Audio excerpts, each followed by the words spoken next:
everyone, I'm the Book Geek 23, reviewing fiction and fantasy books for teens and tweens.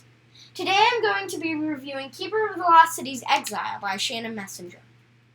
I'm assuming you've watched my previous video on Keeper of the Lost Cities, the first book. But if you haven't, just a short recap of what happened in it is Sophie Foster, this girl in the cover, she finds out she's an elf. She gets kidnapped by this secret, sneaky group after she, gets introduced to the elf realm and starts going to school. She gets kidnapped. And then she gets rescued, so all is well there.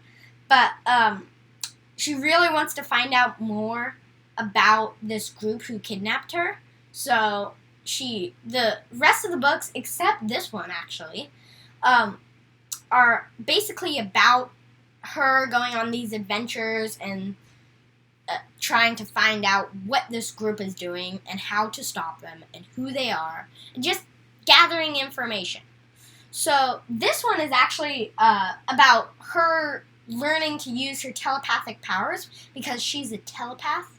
And the reason she's a telepath is elves have special abilities. So that's her special ability. She actually has a lot more, but this one focuses on telepathic powers.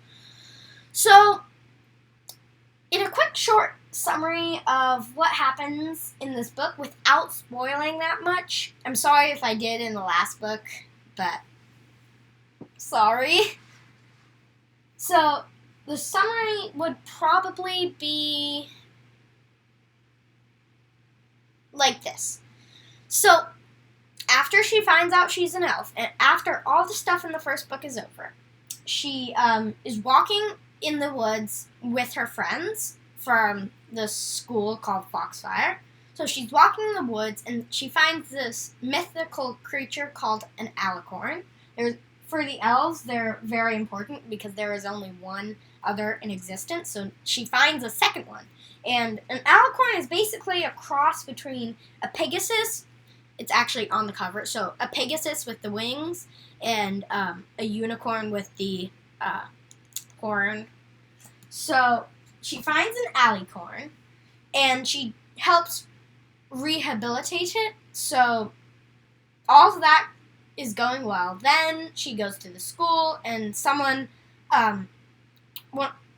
she knows, I don't want to give away who, takes her to this place called Exile, where she needs to use her telepathic powers to perform a memory break on a person who's been really bad. Because Exile is basically the elves' prison, and elves don't really do that many bad things because they're like creatures of light, and they're supposed to be really good and pure, but, I mean, there's always someone who does something wrong. So she has to perform this memory break, which is basically rendering whoever she's doing this on permanently, well, not permanently, but, making their brain basically explode. They don't die, but they don't know anything. They're, mindless. So it's pretty bad. But, so she has to do that, and then there's a lot more to the book, but I really don't want to say it because it'll spoil it, and I don't really want to be someone who just spoils everything. So I'm going to leave that for you guys watching this video to find out. But yeah, that's the summary so far. There is more. Don't worry. It's not that short, but I can't tell you the rest. So, now moving on. My favorite things about the book and my least favorites. So, my favorite thing is probably just, there's so much action. She finds an alicorn. She goes to this place called Exile. She performs a memory break. I mean, there's all this stuff going on. And I love that there's so much action, and you can't really put the book down once you pick it up, because there's so much happening. It's amazing. So, I really like that about it. And, my least favorite thing is probably, like, the climax in the middle of the book, because it's really, well, not so much the climax, but the middle of the book, the plot gets kind of confusing, and I just don't like it. It's too confusing in the middle. Some of you might disagree, but yeah, for me it was confusing. I didn't like the middle part, but the start and the end are pretty good.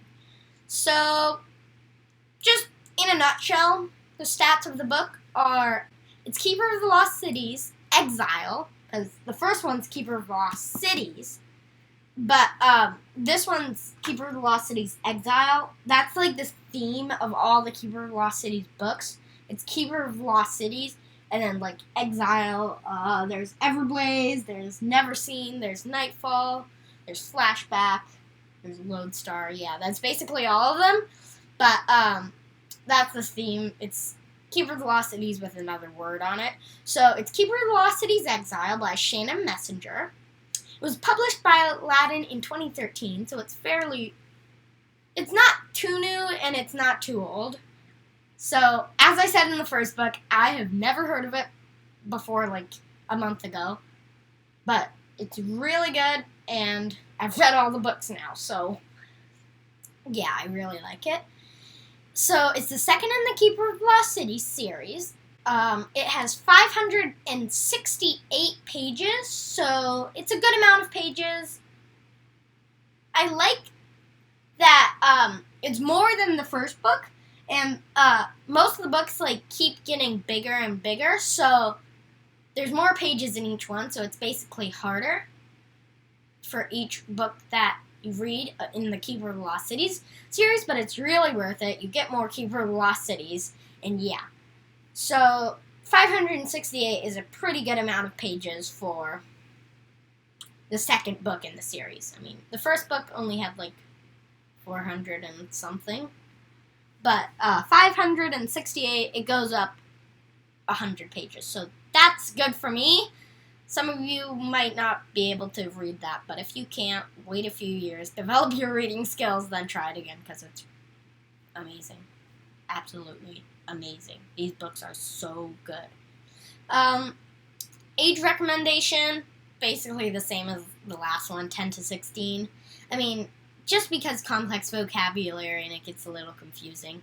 All of them are the same that way. So, for the Keeper of the Lost City series, it'll probably be the same age group. So, yeah, that's my age recommendation. My thoughts, it's a very good read. One of those books you can't put down, as I have said before. It's so good. The plot does get a little confusing, and that's really the only bad thing. I mean, there's always other things in these books that I don't put down, but these things are like the key things that I think are the most important. So, as you know, my rating is basically 1, 2, 3, 4, 5, or no star review. No star is the worst, 5 star is the best. 3, 2, and 1 are okay. 4 and 5 are pretty good. 5 is amazing.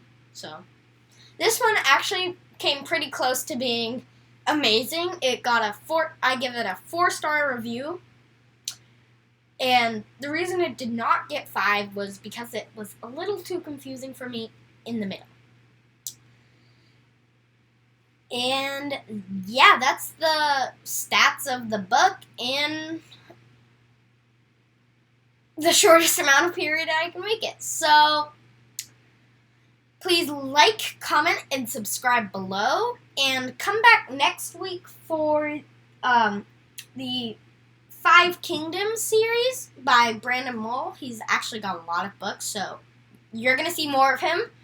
But, so come back next week. I'm reviewing this one. and thanks for watching.